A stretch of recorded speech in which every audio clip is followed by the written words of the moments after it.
na read in detail Senate Bill 1979, and I was shocked and I was appalled by some of the elements of that, because this is all this hope that they're trying to bring into our system. You will teach four-year-olds how to masturbate. That every child has the right to try different sexualities. This is ridiculous. It is abhorrent. It is a travesty of what sex education should be to the children. What about the parents? Wala na silang karapatan na silang mag-decide kung ano at kailan tuturuan yung bata. I'm a parent and I'm a grandparent. So I feel very strongly about this. So let me be very, very clear. I still believe that sex education, in terms of teaching kids the anatomy of the reproductive systems of male and females, is extremely important. The consequences of early pregnancy, the prevalence of HIV, kailangan ituro lahat yan para alam ng mga kabataan. Pero yung mga sinama nila na mga woke na absurdities are abhorrent to me. And I'm already guaranteeing hindi pa napasa ito. Pero if this bill is passed in that form, I guarantee all parents, teachers, and children, I will immediately veto it. Mr. President, with all due respect, maliwanag na wala po sa bill kahit ang salita na masturbation. Wala din po yung try different sexualities. CSE contains the very same things you support. Teaching kids anatomy, the consequences of early pregnancy. Yan po ang atin ding isinusulong. I am willing to accept amendments to refine the bill so we can steer it to passage.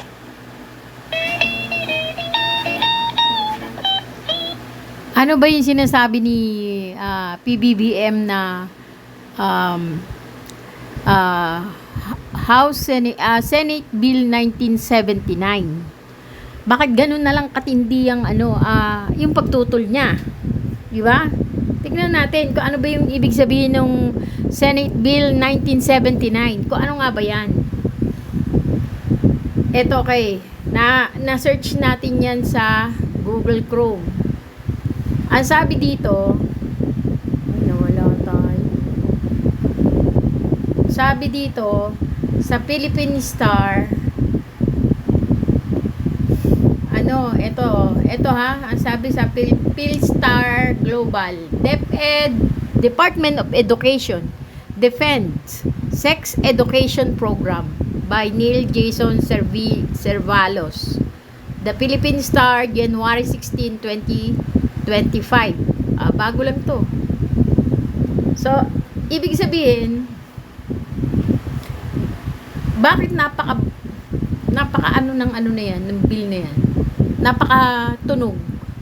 So, Manila, Philippines, the Department of Education yesterday assured the public that its approach to sex education in public school respond to the needs of students in a culturally sensitive way amid objection from family rights and religious groups against the implementation of the new framework.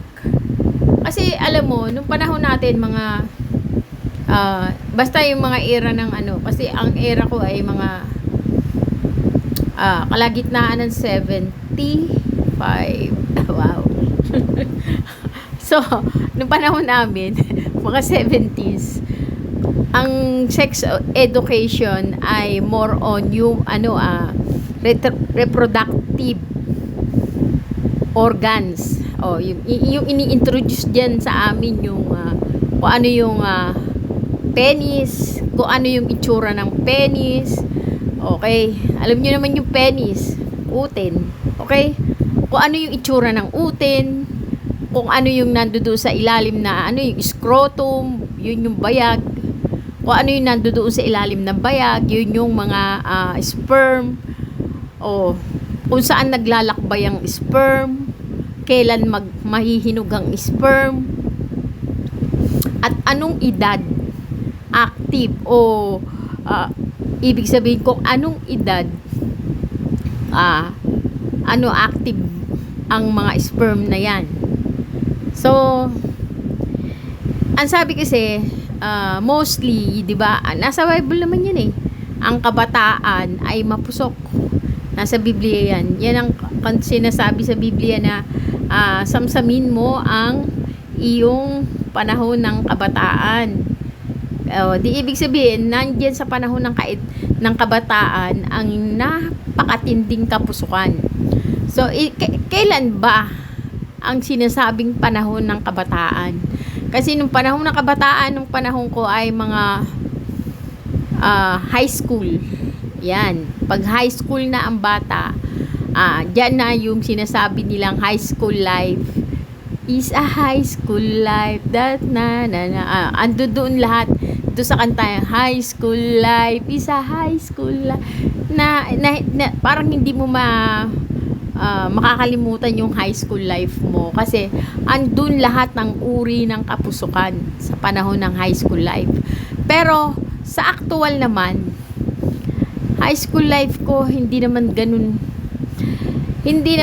katindi yung kapusukan kasi yung sex education ng panahon namin maliit lang na oras at napupunta lang yun sa physical education.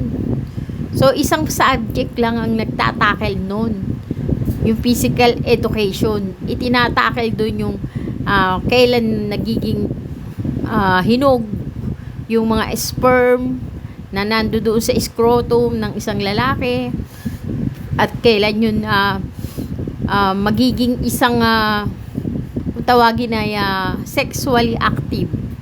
Ano ang epekto ng mga pagiging isang sexually active ng isang lalaki o ng isang babae? Kasi yung hormones pag sa edad na puberty, ibig sabihin 15, 'di ba? Kasi nung panahon namin 15 ang edad ng puberty 15, 16, 17, 18, 19. Yan yung edad ng puberty nung panahon namin. Doon nagkakaroon kami ng kaya nga high school life eh. Doon na idinidiin yung sex education namin eh. Panahon na ng high school life, second year, third year, fourth year. Yan na, diyan na talagang dikdikan na yan. Inaano na diyan, dinidiscuss na kung anong mangyayari pagka nagkaroon ng sexual contact, 'di ba? O magkakaroon ng unwanted pregnancy, o yun ang ibig sabihin. Pero sa panahon na ngayon ng kabataan, Diyos ko, grade 4 pa lang, dinidikdik na yung utak ng bata sa kabalastugan ng pagiging kalibugan. Grade 4 pa lang, o 4 years old pa lang ang bata, sinasaksak na nila yung kalibugan. Ewan kung bakit, kasi ang panahon natin ngayon, matindi na ang internet. Iyan ang side effect ng internet. So, pag ang bata na-expose na sila sa internet, syempre dito sa atin, number 1 ang tayo kaya ang pinaka-addict sa cellphone. Ang lahing Pilipino ang pinaka-addict sa cellphone. So, pagka lahing Pilipino pinaka-addict sa cellphone, ibig sabihin, pag ang bata pa lang toddler, halos 2 years old, marunong nang magkalikot ng cellphone. Lalo na pagka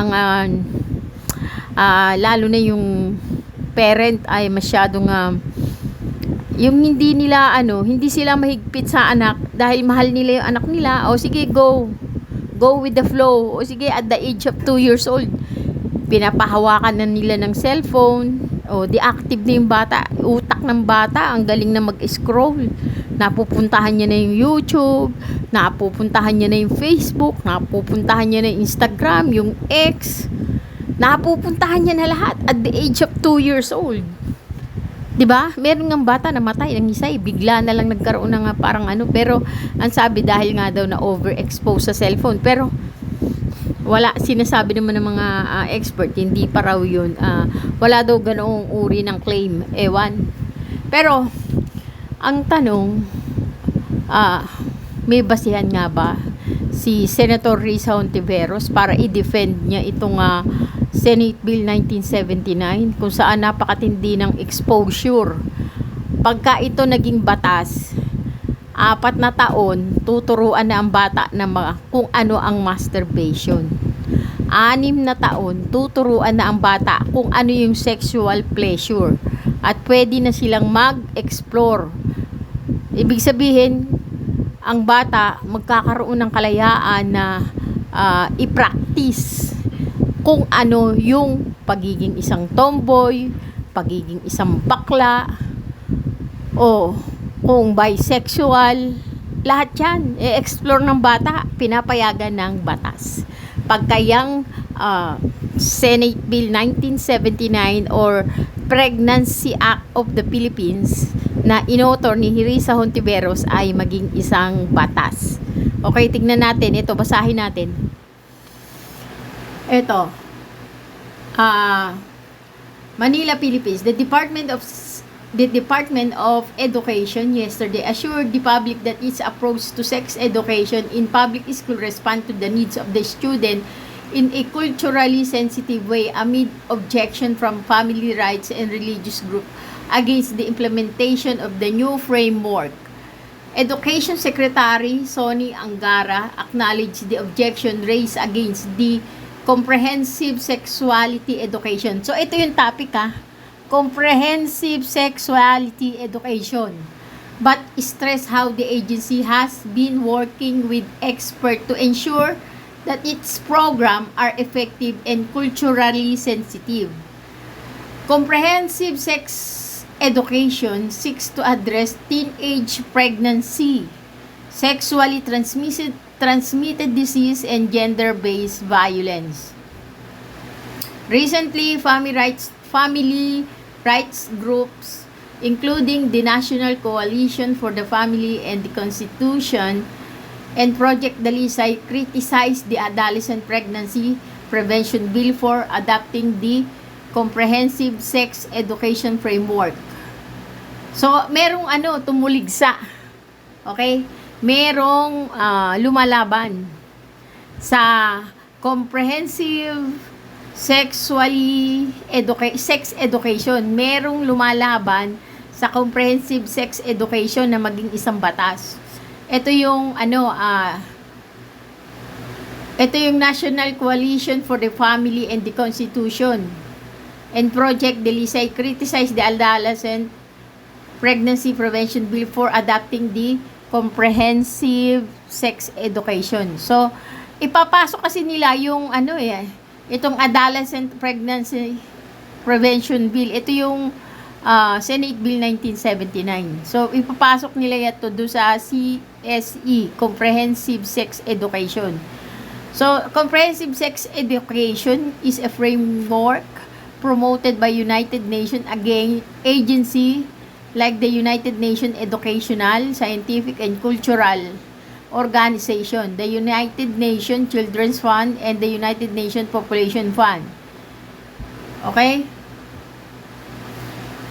It focuses on sexual rights-based and inclusive approach to help younger people make safe and responsible choices. One of the main points of contention raised by the groups is a provision in the current version of the bill that allows sexually active adolescents to access reproductive health services, goods, and facilities without the parental consent. So ito na yung idinidiin ni PBBM.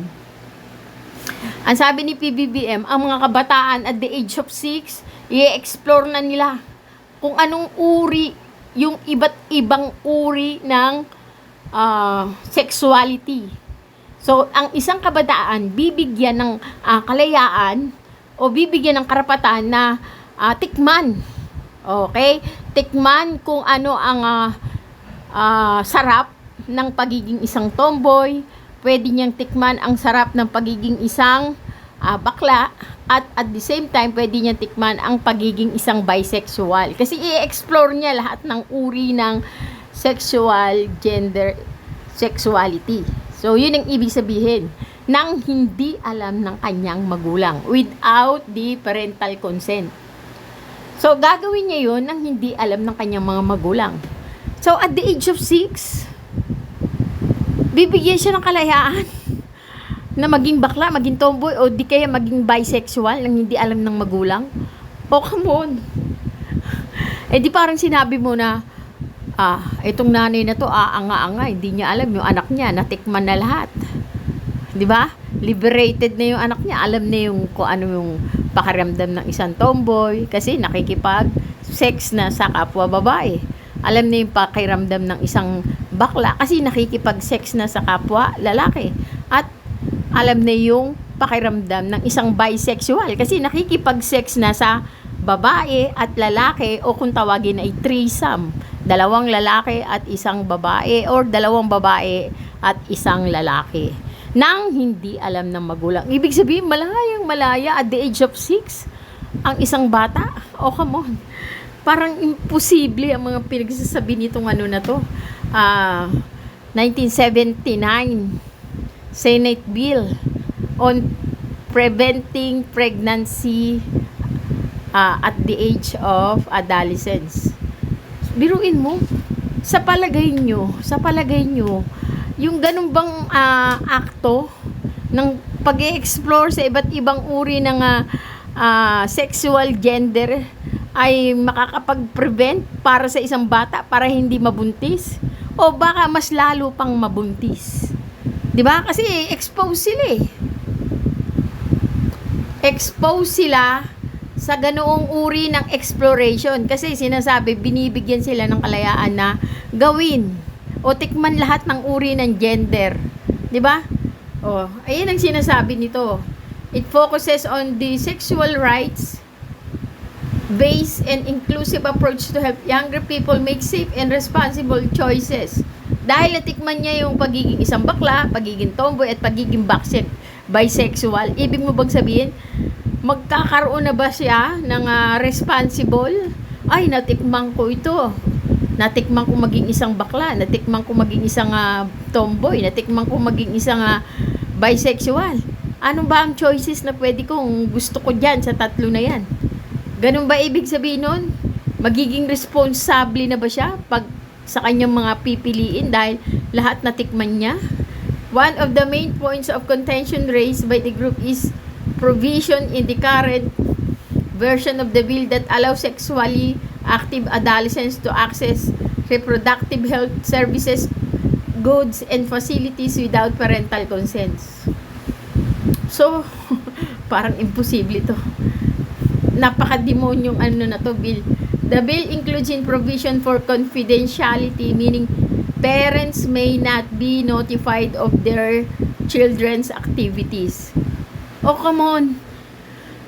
I-exclude nila ang rights ng mga parents? Eh, ang mga nanay at ang tatay ang may number 1 na karapatan sa kanilang mga anak.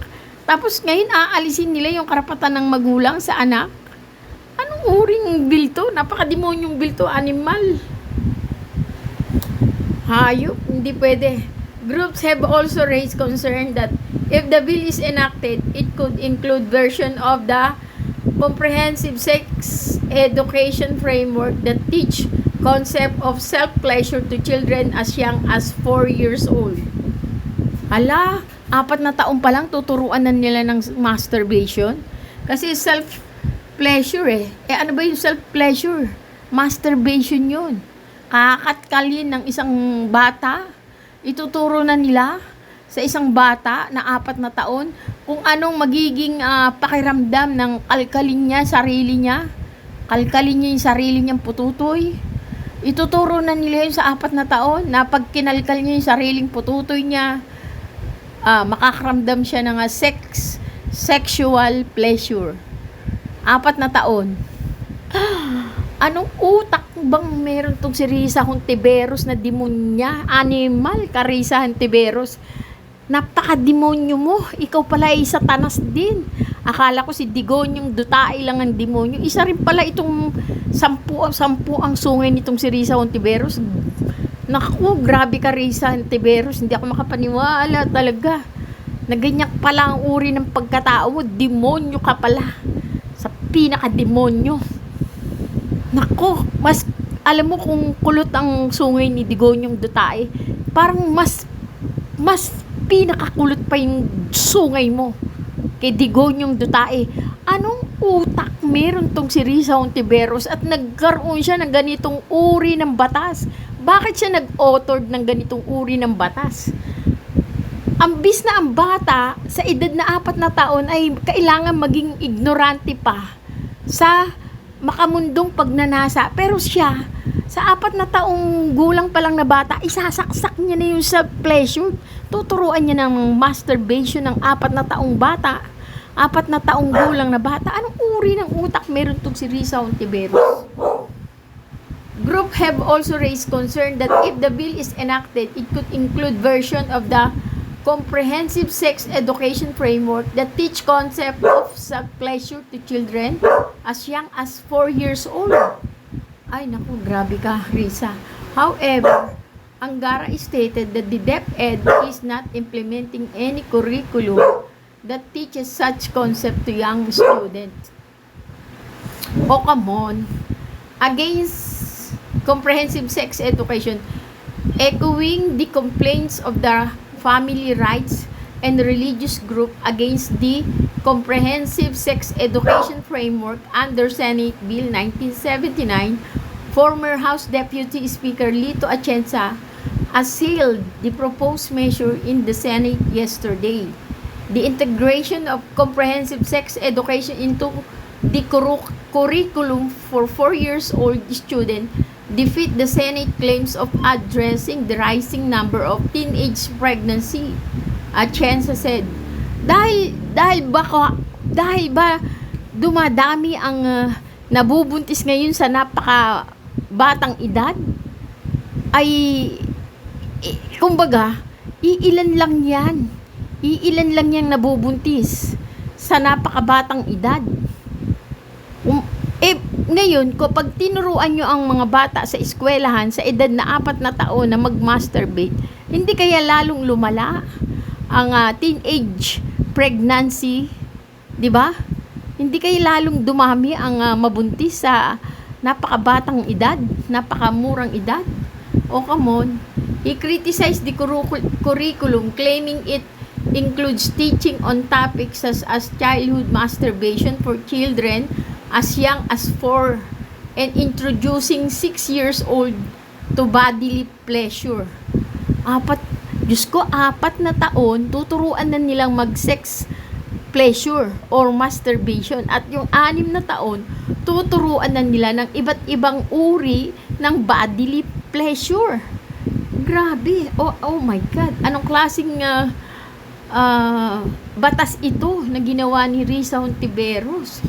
Atienza also expressed concern about the bill's provision that the age 9 children would have their own sexual rights. Sa edad na 9 years old, meron na silang karapatan sa sex pleasure and sex gender exploration. Oh my God, 9 na taon lang, may karapatan na silang makipag-sex sa babae, sa kapwa nila babae kung siya ay babae, at makipag-sex sa kapwa niya lalaki kung siya ay lalaki, at makipag-sex sa bisexual o ibig sabihin sa babae at lalaki. Ganun ang ibig sabihin nito.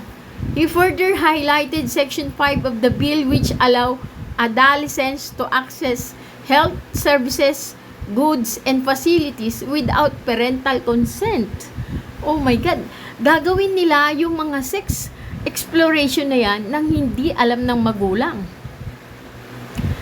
Ang magulang dapat ang unang-unang may karapatan sa kung anong makakabuti sa kanilang anak. Pero aalisan nila ng karapatan ang magulang na bantayan ang kanyang anak sa mga maling gawa o maling sex education.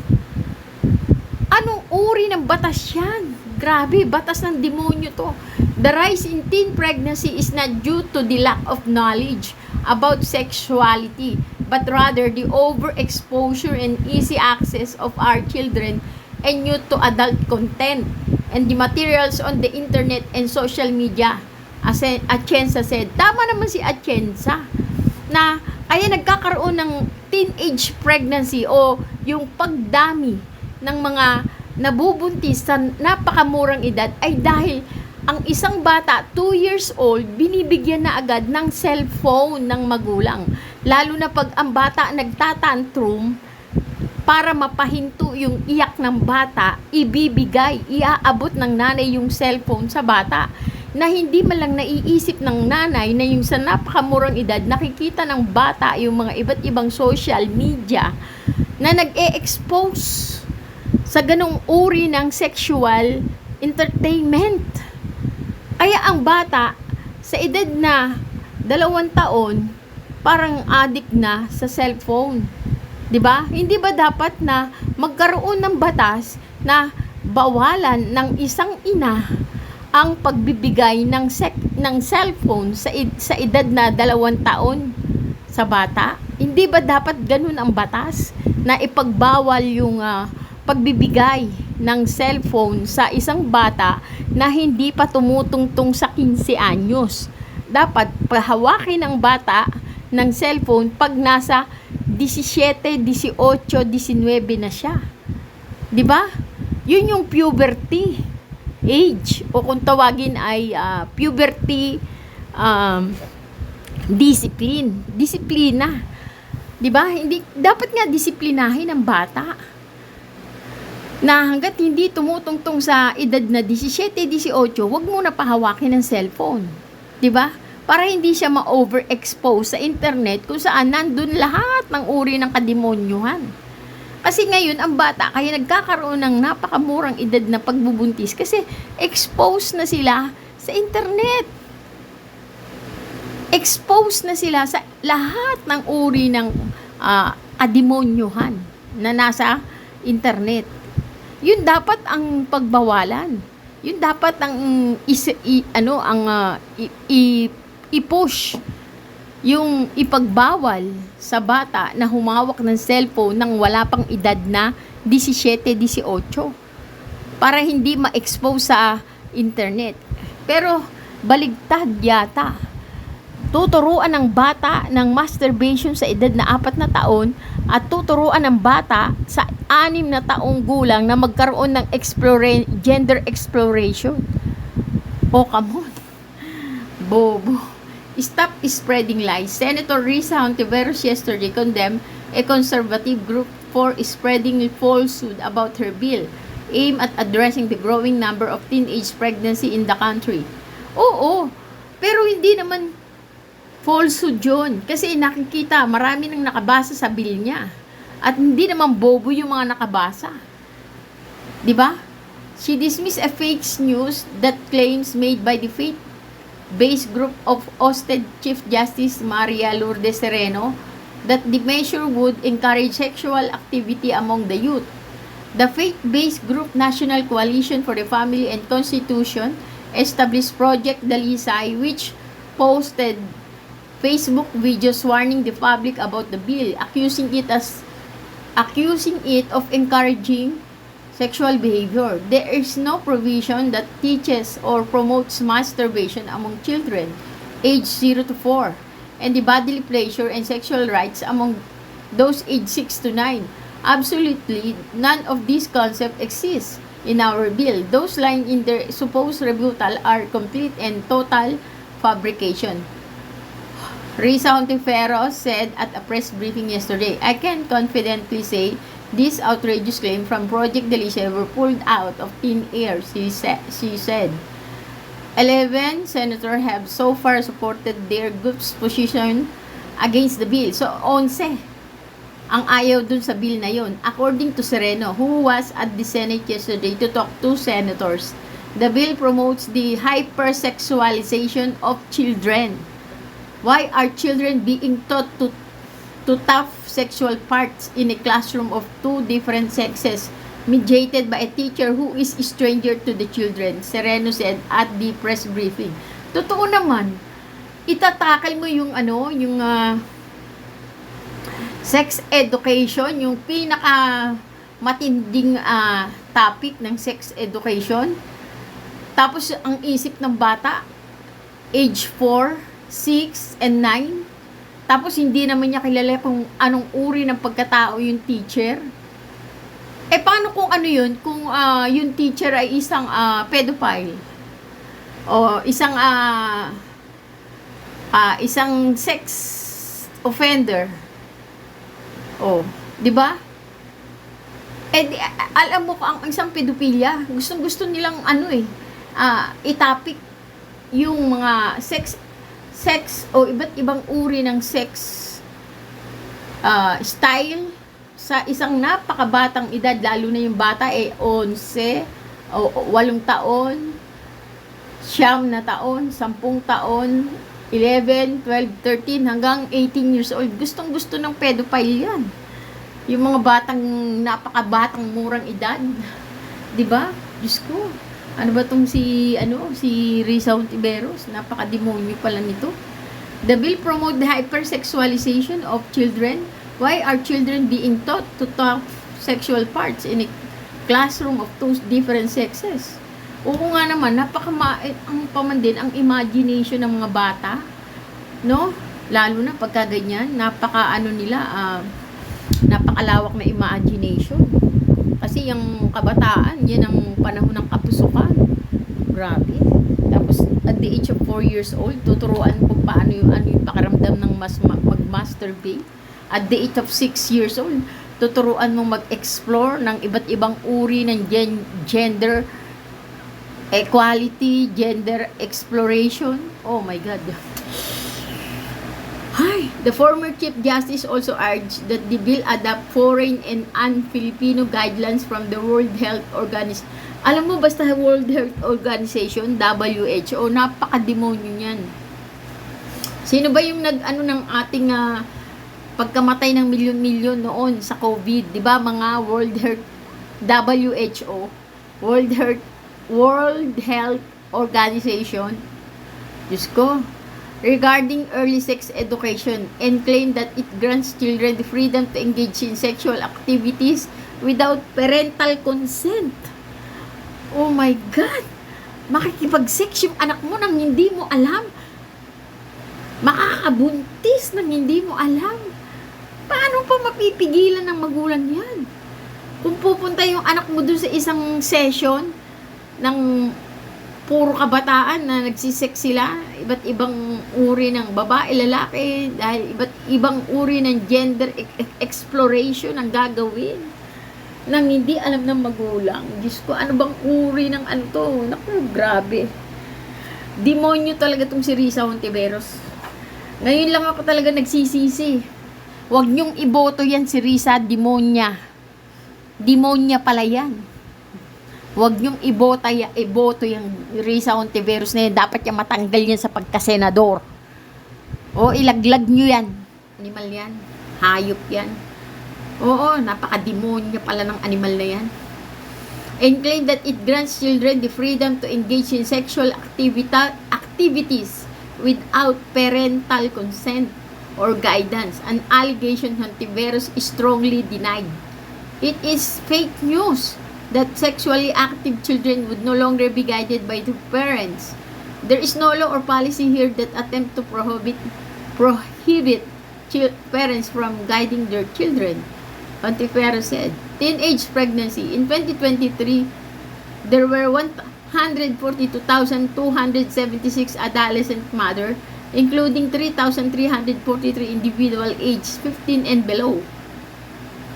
This marked a 6.6% increase in the ratio from 2022, when there were 138 adolescent mothers, with 3,135 of them under 15 years old. The Commission on Population and Development revealed, citing data from the Philippine Statistics Authority. Kasi, kaya naman lumobo yung teenage pregnancy Kasi yung paglobo ng pagbubuntis ng mga bata na edad 15 pababa ay dahil nga nagkaroon nga ng yung nagkaroon ng biglaang pag-boom o naging maluwag. 'Di ba? Naging maluwag o naging uso ang internet. Kumbaga ang internet access napakamura. 'Di ba? O pwede ngang ma-hack ang isang internet eh. Di ibig sabihin kasi at ang bata kahit lalo na yung mga edad na 4 na taon, magagaling yan sila gumawa ng paraan para makapag-hack ng isang o di kaya yung pera nila hindi nila ginagastos, yung baon nila para makapag-computer. O syempre pag nasa computer na yan, hindi na yan nasusubaybayan ng magulang, o di nakaharap na yan sa computer, nakaharap na yan sa internet, di iba't ibang uri ng sexual experiment ang nakikita nila sa internet, lalo na sa mga social media, sa Facebook, sa YouTube, sa X, lalo na yung X, napakatindi ng ng sex education dyan sa X. Kaya ayun na nga, dapat i-prohibit ang pag-i-internet access sa mga bata na edad wala pang 15. Dapat ipinagbabawal sa bata ang masyadong overexposure sa internet na 15 years old and below. Yun ang tamang batas. Ipagbawalan ng mga bata na magkaroon ng internet access na edad 15 years old and below. Dapat ang bata bigyan na ng cellphone sa edad na 17 years old pataas, kasi alam na nila ang masama at mabuti. Alam na nila kung mag-e-eksperimento sila sa sexual exploration. Alam na nila kung anong mangyayari sa kanila. Dapat magkaroon ng awareness ang bata bago bigyan ng ganyang uri ng karapatan. 'Di ba? Hindi pa nga alam ng bata kung anong mangyayari sa kanya, tapos bibigyan mo na ng karapatan. Mag-masturbate ka. Bisexual engage sa iba't ibang uri ng gender. Wala, mali. Bobo tong si Risa Hontiveros, napaka-animal. Nako, tama lang si PBBM na wag niyang maging i-veto niya yung bill na yan. Yung bill, Senate Bill 1979, i-veto niya. Tama. Due to these alarming figures, Undersecretary Angelo Tapales, Executive Director of Council for Welfare of Children, stressed the need to pass Hontiveros bill. Ipapasa pa nila yung Hontiveros bill na yan. Due to these alarm figures, Undersecretary Angelo Tapales, bobo ka.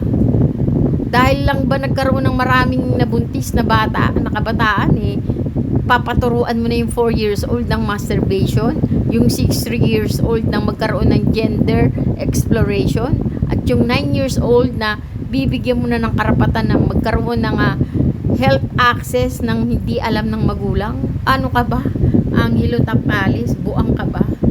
O come on, ang dapat pagbawalan nyo ang bata na humawak ng cellphone hanggat hindi nagkakaedad ng 15. Higpitan ang paghawak ng cellphone. Hindi dapat pinapahawak ang bata na wala pang 15 anyos ng cellphone at internet access.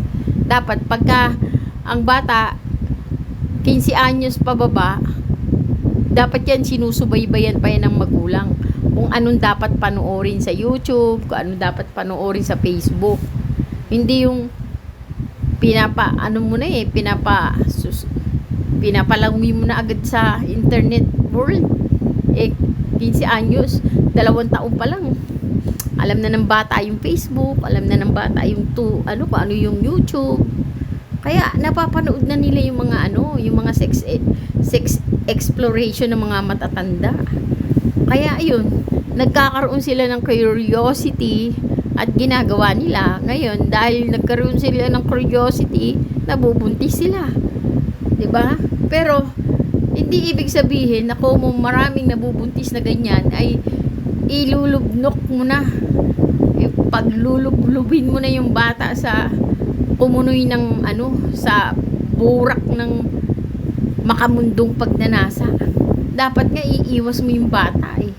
Pero itong si Senator Risa Hontiveros, gusto niya palublubin na yung bata. O sige, lublub na kayo dyan sa mundo ng kalibugan.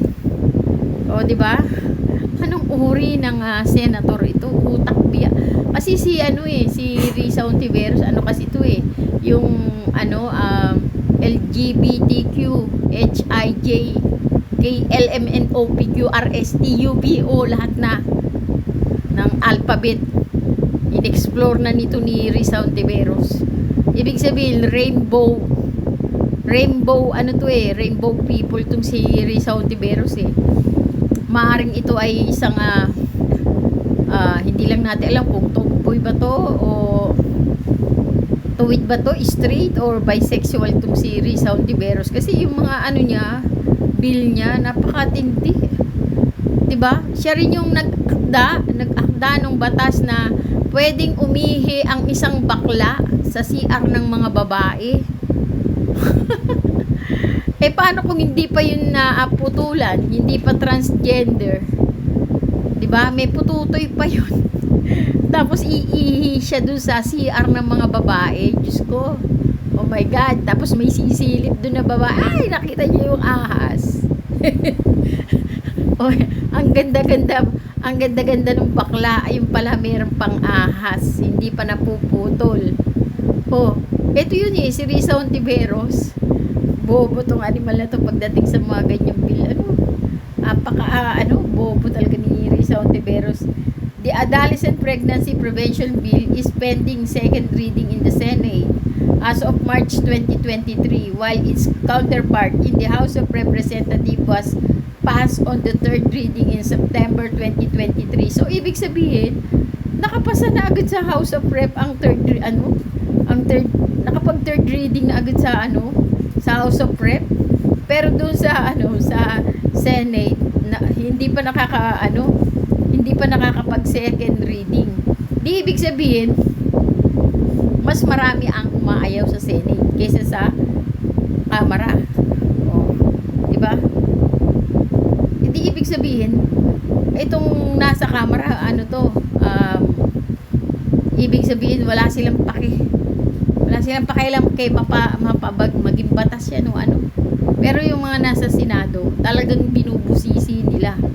At tama lang naman busisiin. Diba? So, Risa Hontiveros. Ang tindi ni Risa. Grabe. Sige, tignan natin pa yung hindi na nakapagpigil-gigil, nagigil si PBBM. Ayun na, PBBM. Galit na siya. Hindi yan ang ating Trump. Yung ating hinahanap ay yung topic PBBM on Risa Hontiveros. Ito yung galit ni Marcos Islam woke absurdities in teenage pregnancy. Ito. Last Thursday, on what my opinion was on sex education in schools. And I stand by my answer that sex education is extremely important. When I was talking about sex education, I remembered our sex education when I was in school. At ang itinuro sa amin ay anatomy. What is the anatomy of male and female reproductive systems? Naalala ko pa, nanood kami ng video ng mga cell na nagdi-divide para maging baby. Yun ang tinuro sa amin. Kailangan talagang malaman ng mga kabataan niya. However, over the weekend, I finally read Senate Bill 1979. Ito kasing si PBBM. Ang alam niya diyan sa comprehensive sex education, anatomy. Pero dito sa bill ni Risa Hontiveros, hindi lang anatomy to, gagawin na talaga ng aktual. Aktual na patitikimin na talaga ang bata. Kung ano yung pakiramdam ng masturbation, aktual na ipapatikim na talaga sa bata. Yung pagkakaroon ng gender experience. Kung ano yung iba't ibang experience ng bakla, kung ano-ano yung pakiramdam ng isang tomboy, ipapatikim na nila yan sa bata. At sa kanila papipiliin ng bata, o anong masarap? Maging bakla ba? O maging tomboy? O maging bisexual? Ngayon, kasi natikman na, pinatikim na nila sa bata. Kaya ngayon, papipiliin na nila. O at the age of 9, may karapatan na ngayon ng bata na gawin ang gusto niya pagdating sa sex. O, nang hindi alam ng magulang, nang hindi siya pwedeng pakialaman ng magulang, may kalayaan siya. Nagawin ko anong gusto niyang gawin sa pagdating sa sex. Pero ang tanong, sa ganong uri ng ng batas, sa palagay nyo, hindi kaya lalong mapariwara ang buhay ng bata? O, di ba? Kasi ang bata at the age of 9, imposibleng hindi mabuntis. O, ayaw nga nilang magbuntis ang bata sa murang edad. Pero sa ginagawa nila na ipapatikim nila sa bata, yung iba't ibang uri ng sex pleasure, sa murang edad, imposibleng hindi mabuntis. Lalong dadami ang mabubuntis. Etong si Risa Hontiveros, hindi alam ang pinagsasabi, bobo tong animal na to. Nakakainis. And I was shocked and I was appalled by some of the elements of that, because this is all this woke that they are trying to bring into our system. You will teach four-year-olds how to masturbate. O, ito mo, takes you 4 years Every old how to child has the masturbate. right to try different sexualities. O, di mo, 6 na taon lang. This is ridiculous. Grabe. It is abhorrent. Bobo tong si... It is a travesty of Sira ulo one's tong si Risa sex Hontiveros, education demonyo should din be pala to to eh. the children. What about the parents? Wala na silang karapatan na Makialam? na silang mag-decide kung ano at kailan tuturuan yung bata. We all, I'm a parent and I'm a grandparent. So I feel very strongly about this. So, let me be very, very clear. I still believe that sex education, in terms of teaching kids the anatomy of the reproductive systems of male and females, is extremely important. The consequences of early pregnancy. Ito si... National and Social Emergency. 2019 pa lamang ay tinukoy na ng NEDA o National Economic and Development Authority na isang national and social emergency ang maagang pagbubuntis. Yan ang dahilan kung bakit tinatrabaho natin sa Kongreso ang Prevention of Adolescent Pregnancy Bill upang matulungan, masuportahan at maprotektahan ang mga kabataan. This bill isn't just necessary, it's urgent. Tinutulungan mo pa lang na maprotektahan ng kabataan eh. Eh bakit ayaw mo o ini-exclude mo o ichinatsapwera mo ang karapatan ng magulang? Ha? Kung meron man tinatamaan niyang iyong batas, Risa, demonya, yun ay ang mga magulang. Tignan lang natin kung hindi ka suguri ng mga magulang, animal ka. Alisan mo ng karapatan ang mga magulang sa mga bata, sa mga anak nila. Eh sila nga ang gumawa ng bata na yun eh. Sila ang involved dun kasi anak nila yun. Tapos aalisan mo ng karapatan. O sira ulo ka, Risa Hontiveros. We cannot ignore this issue anymore. Bilang may akda ng bill, nakakagulat at nakakagalit ang mga kasinungalingan Nagalit na pa siya yung gabi kumalat na yun. sa social media laban sa panukalang batas na ito. We all want what's best for our children. But outright Demonyo lies, ka. misinformation, disinformation, and promoting fear can lead to more harmful decisions about Ibig mo sabihin, misinformation and fear, nag-i-spread ng fear si PBBM? Ganun ba kabobo si PBBM para magsalita ng ganun na tulig sa inyong bill mo? Demonya kang Risa Hontiveros ka? Sira ulo ka? Ganun ba kabobo si PBBM na labanan niyang bill mo? Na hindi niya naiintindihan? Na fake news yung na fake at hindi totoo yung pinagsasabi ni PBBM? Lumalabas, sinungaling si PBBM dyan sa sinasabi mo, bruha ka.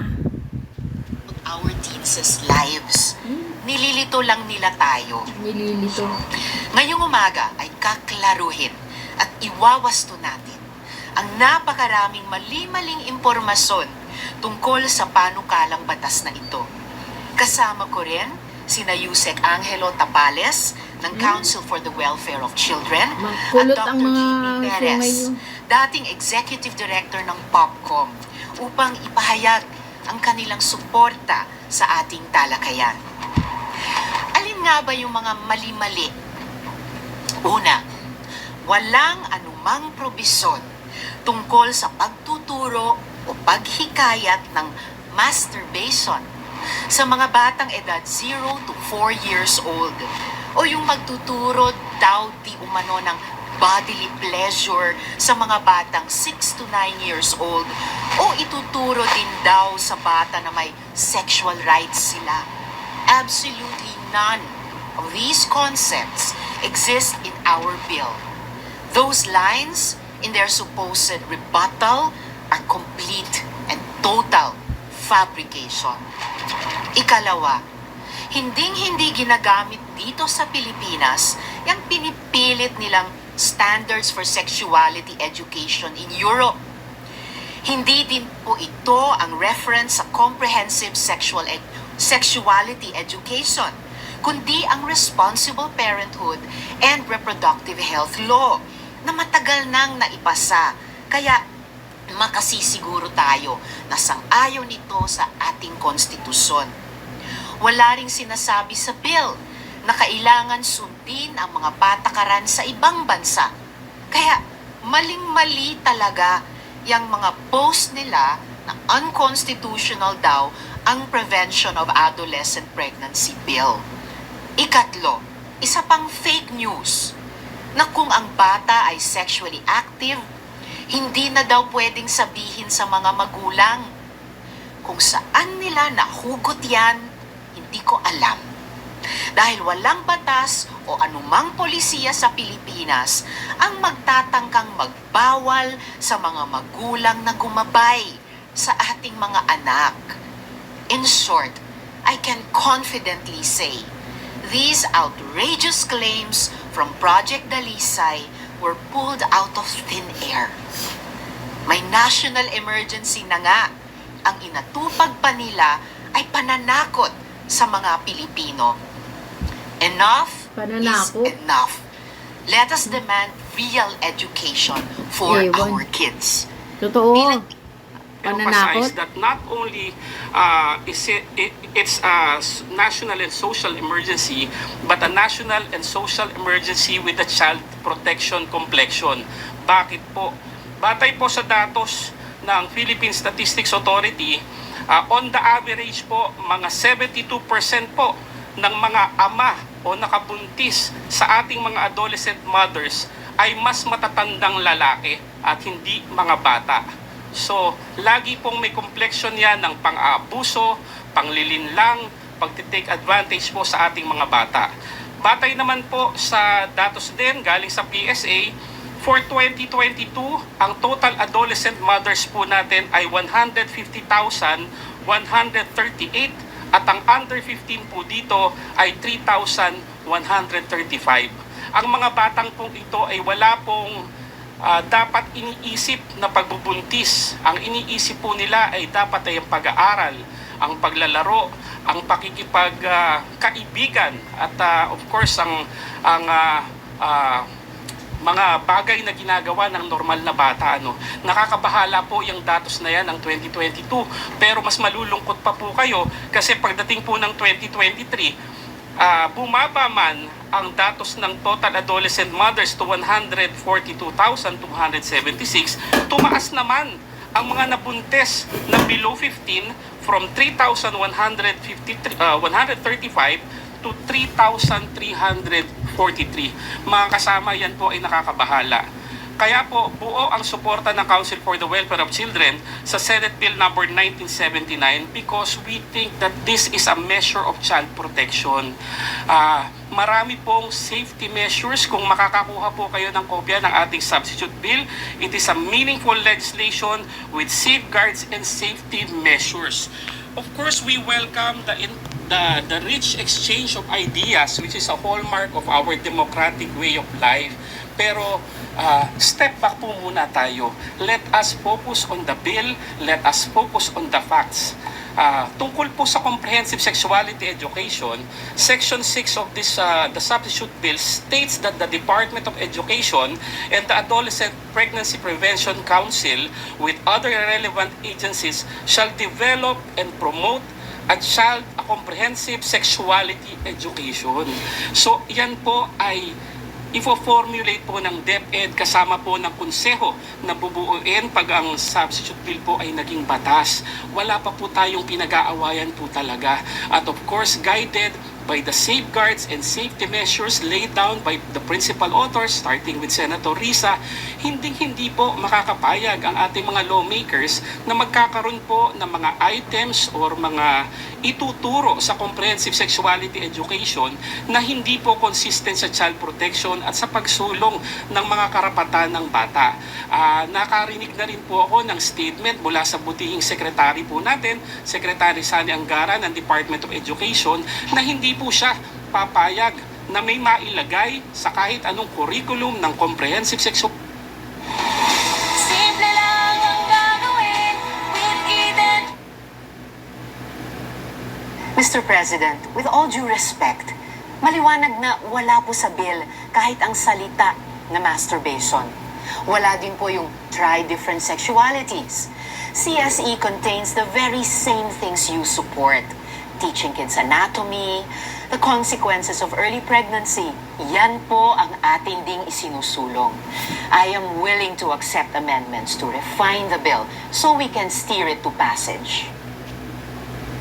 O, di-amend mo. Mabuti yun. Growing your dream business and selling products that are loved doesn't have to be a struggle with the right tool like Odoo.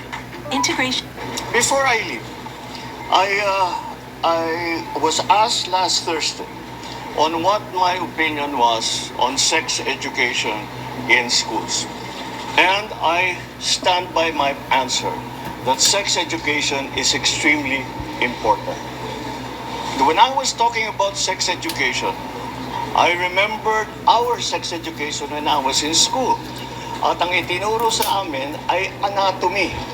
What is the anatomy of male and female reproductive systems? Naalala ko pa, nanood kami ng video ng mga cell na nagdi-divide para maging baby. Yun ang tinuro sa amin. Kailangan talagang malaman ng mga kabataan niya.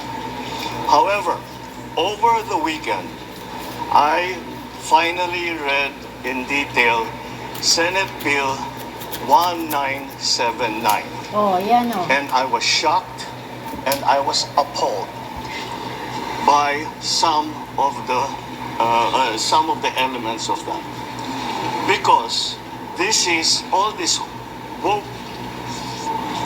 that they are trying to bring into our system. You will teach four-year. Sasabihin ba yan ni PBBM kung wala yan talaga dun sa Senate Bill 1979, Risa Hontiveros? Sasabihin ba yan ni PBBM? Pinapalabas mo Risa Hontiveros, nagsisinungaling si PBBM. Sino ba ang nagsasabi sa inyo ng totoo? Si PBBM o ikaw? Ha? Bruhaha ka? Knows how to masturbate. That every child has the right to try different sexualities. This is ridiculous. It is abhorrent. It is a travesty of... Senate President Tito Soto and Senator Risa Hontiveros locked horns over a bill seeking to prevent teenage pregnancy. Soto questioned the measure's social protection provision that allows pregnant students to take special leaves of absences so that they may be able to pick up where they left off in school after attending to their health concerns. The Senate President says this provision does not speak of prevention, but of condonation. But Hontiveros, the sponsor of the bill, defended the provision, saying that this is to give pregnant students the chance to turn their lives around. She adds young mothers need help and support and not judgment. Here's the heated exchange. Even if they become pregnant at a too young stage of their lives, to be able to, through the social protection section to get back on their feet and to continue moving forward in their lives. With this section, we will not be preventing it because ang sasabihin ng teenager, okay lang ako mabuntis, tatanggapin din naman ako eh. Actually, Oh, Mr. di ba?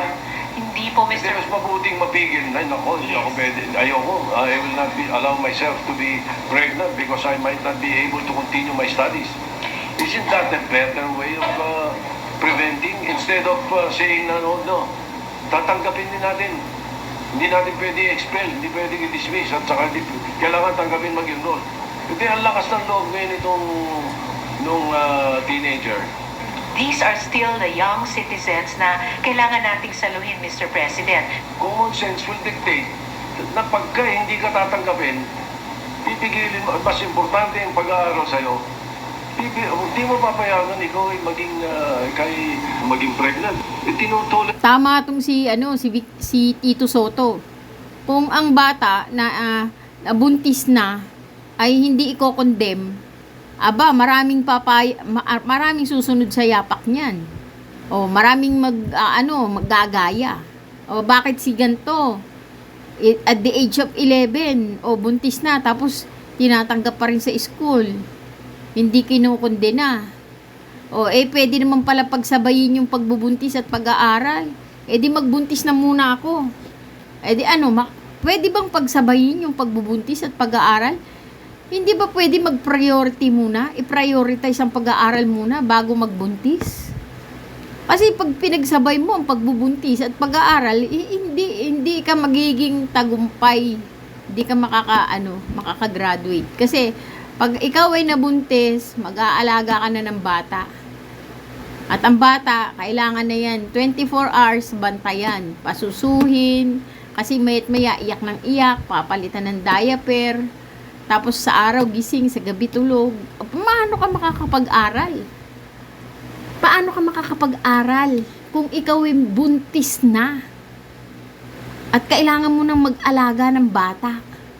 'Di ba? Itong si Risa Hontiveros, pinapalakas niya yung loob ng mga kabataang babae na magbuntis at mag-aral daw. Pwede mo bang pagsabayin ang pagbubuntis at pag-aaral? Bobo tong si Risa Hontiveros Kaya ang mangyayari talaga, wala nang makakapag-aral. Lahat buntis. Okay lang kasi tanggap naman ni Risa Hontiveros Bobo tong animal na to. Wait natin, hindi mo mape-prevent yan.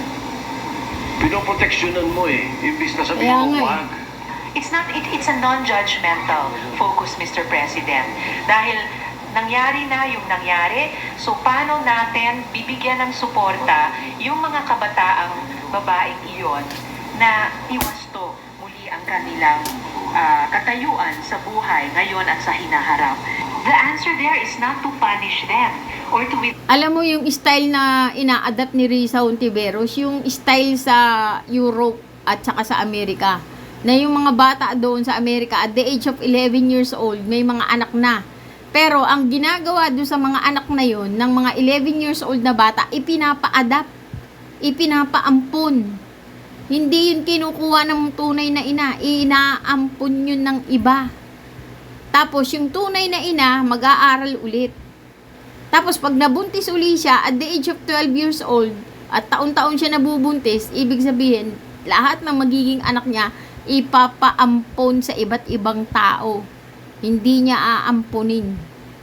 O hindi niya itataguyod. Kasi syempre, unang-una, wala siyang kakayahan na itaguyod yung mga anak niya. Saan siya kukuha ng pambili ng pampers, pambili ng gatas, o di ba? Pambili ng gamot. O, kaya niya ba itaguyod yun at the age of 11, 12 years old?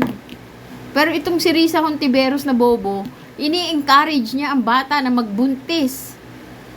At paano ka makakapag-aral pag ikaw ay buntis na? Bobo talaga itong si Risa Hontiveros. Pinapalakas niya pa lalo yung loob ng kabataan ngayon na magbuntis. Saan kukuhain ng pambili ng gatas, pambili ng diaper, pambili ng gamot? Sasandal yan sa magulang. Sinong kawawa? Magulang. Diba, Risa Hontiveros, bobo, tanga. Draw from them the social protection due every citizen. It is to afford them other forms of social protection precisely para hindi maputol yung pag-aaral pag-aaral nila na nanganganib na maputol kung patuloy yung O sinabi niya, nanganganib na maputol. Ibig sabihin, umaamin siya na pag ang babae na buntis na sa edad na 11-12, malamang hindi makakapag-aral yan. O ngayon, ang style kasi sa Amerika, ang mga kabataan doon, liberated. Sa edad na 11-12, may mga anak na sila. Ang ginagawa sa mga anak nila, ipinapaampon sa ibang tao. At yung nabuntis na babaeng yun, o kabataan na yun, pinag-aaral ulit. Pero yung anak niya, wala sa poder niya, ipinaampon sa mga may kakayahang buhayin yung anak niya. Ganun ang style. Ngayon si Risa Hontiveros na bobo, gusto niyang ipasok yung ganung uri ng sistema sa Pilipinas. Pero ang tanong, yung bang ganyang uri ng sistema, aadapin ba yan ng mga Pilipino? Kaya bang ibigay o ipaampun ng isang nanay o isang nabuntis na kabataan yung kanyang anak sa ibang tao? O dahil hindi nga binibigyan ng karapatan ng magulang ng isang kabataang babae na nabuntis na maaga, nagugulat na lang yung mga magulang na buntis na yung kanilang anak. Ngayon, kaya ba ng mga lolo't lola na yun na ipaampun yung mga anak nila sa ibang tao? O i-adapt yung style ng Amerika at saka Europa na ipinaampun yung mga unwanted pregnancy? Kaya ba ng mga Pilipino yun? Kaya bang tanggapin ng isang lolo't lola? O anak, kasi anak nila yung nabuntis sa wala pang normal na edad O, kaya ba na ipamigay yung mga apo nila na nabubuntis kasi yung anak nila na kung saan yun yung oras dapat na nag-aaral siya. Ngayon, gagawin dun, ipapaampon. Kaso, ang tanong, yung magulang ba ng batang babae na yun na nabuntis, papayag ba yun na ipaampon nila yung apo nila? pregnancy at childbirth nila na walang suporta at para tulungan sila makabalik sa pag-aaral pagkapanganak at magpatuloy sa paghahanda sa trabaho. Style America ang gusto nitong si bobong Risa Hontiveros Style America. Talaga, bobo to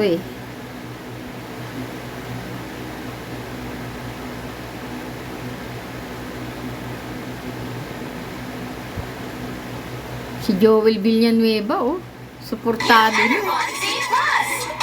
Now powered with zinc, B-complex, vitamin C, and E. Hindi lang better, all new, best ever Enervon. Enervon C+. Woo! Unilab yan. Yung Age and Development Appropriate Comprehensive Sexual Education. Una, adolescent sexuality. Gusto mo bang ituro ito? Lahat tayo, I think, yes. Pero tatanungin ko ang bawat isa sa atin din. Dapat ba talaga integrated itong katuruan na ito in all levels? Pati sa kindergarten, pati sa grade 1, pati sa grade 2? Tapos, ano yung specific na gusto nilang ituro? Halimbawa, teen dating, issue ng pornography, paggamit ng contraceptives, etc. Ngayon, saan daw ipapatupad itong pagtuturong ito?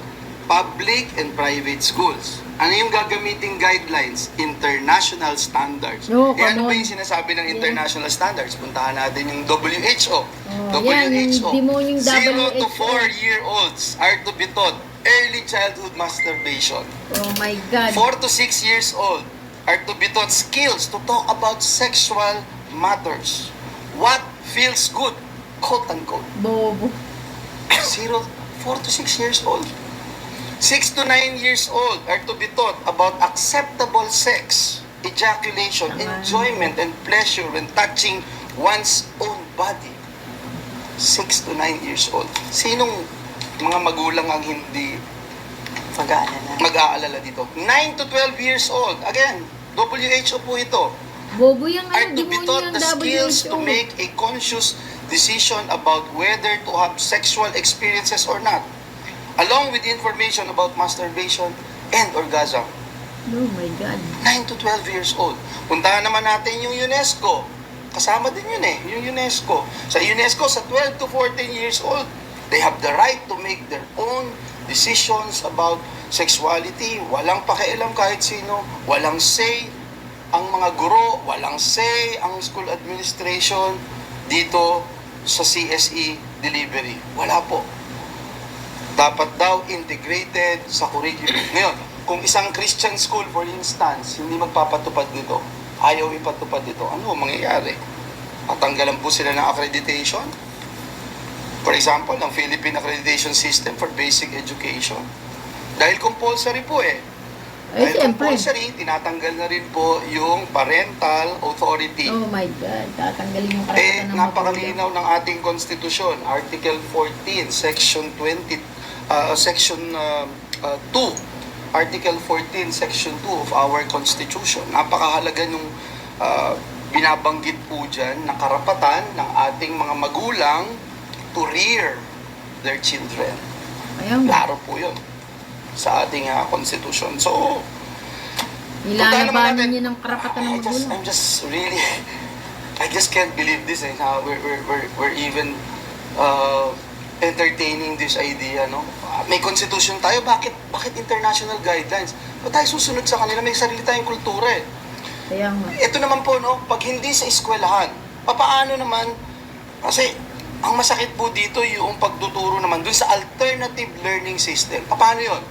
Paano yung alternative learning system? Nakalagay po dun sa CSC na yung pamamaraan para ipakalat itong tinatawag na sexual education, peer-to-peer.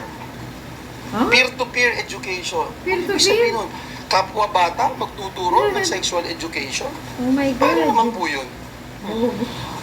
Sa tanas ng Ina-activate din po dito ang lahat dito sa bill na to pag binasa niyo po. Hindi lang DepEd, kasama ho yung mga barangay health workers, SK, LGU, CSOs, NGOs, pati mga line agencies, DILG, DSWD, Hindi dapat maging NTRCP. batas yung animal na yan. Pambira, ano ba yan? Meron ba tayong national emergency sa sexuality education? Wala. Ito yung priority. Kalokohan yan. Kala ko ba mababa yung rank natin sa PISA? Kala ko ba kailangan natin pagtuunan yung pagtuturo ng math and sciences sa ating mga kabataan? Ngayon, dito tayong magpo-focus. Ako, hindi ko itatago yung aking saloobin dito. And I will continue to say it. I am rejecting this bill. Okay, very good. Before Mayan, pero sir, sinabi ni Senator Ontiveros sa press con kahapon na walang anumang provision tungkol sa pagtuturo o panghikayat ng masturbation sa mga batang edad 0 to 4, and then hindi daw ginagamit sa Pilipinas yung pinipilit na standard for sexuality education yung in Europe. So parang sabi niya, maraming fake news o parang fabricated yung mga sinasabi ng ilang grupo na nag-o-oppose dito. Ano po yung guidelines na susundin? Kasi nakalagay po doon international guide. Ako ho, hindi ko na lang sasabihin doon sino. May nakausap po ako sa plenaryo at ito yung binanggit sa akin. Kasi UNESCO yan eh. Kasi yan yung sa WHO eh. Binanggit po sa akin. And so sabi ko, well, let's debate on it. And if I'm the last one standing here in the Senate, so be it. I will oppose this measure. Hindi dapat yan pumasay ang batas na yan. I'm sorry. Tama. May anak din po ako eh. May anak din po Napapahamak. ako. Hindi po pwede na kukunin mo yung karapatan ko bilang magulang at alam mo yun, ano ba yung nangyayari sa ibang bansa? Hindi ba ito yung gustong mangyari nitong mga nagtutulak nito? Kahit sasabihin nila na otherwise. My body, my right. Eh ako, hindi ako naniniwala kasi ako may-ari ng buhay ko eh. Nilikha ho ako ng Diyos ko eh. So, I will abide by what I believe in. And more than anything, I will abide by what my constitution is saying about the right of parents to their children. Sir, ano yung sentiments ng other senators? The same ba ng sentiments mo dito? Well, ako, ang narinig ko, maraming mag-withdraw ng co-authorship nila. And let me talk about this, no? I have never spoken with Senator Angara about this. You know how close I am to Senator Angara. I don't think he is pushing for this measure. It just so happened that he is the chairperson of the Senate Committee on Finance. Ganun din naman po eh, pagka chairperson ka at na kasama yung committee mo doon sa merong appropriation, ano po yan component, then you become an author, no? Pero I don't think he is, in fact, I wanted to talk to him about it. I'm sure, I heard some of his pronouncements na walang ituturo na taliwas sa ating kultura at anti-values education. Kaya nga may GMRC tayo. Hindi pa nga ako na po fully implement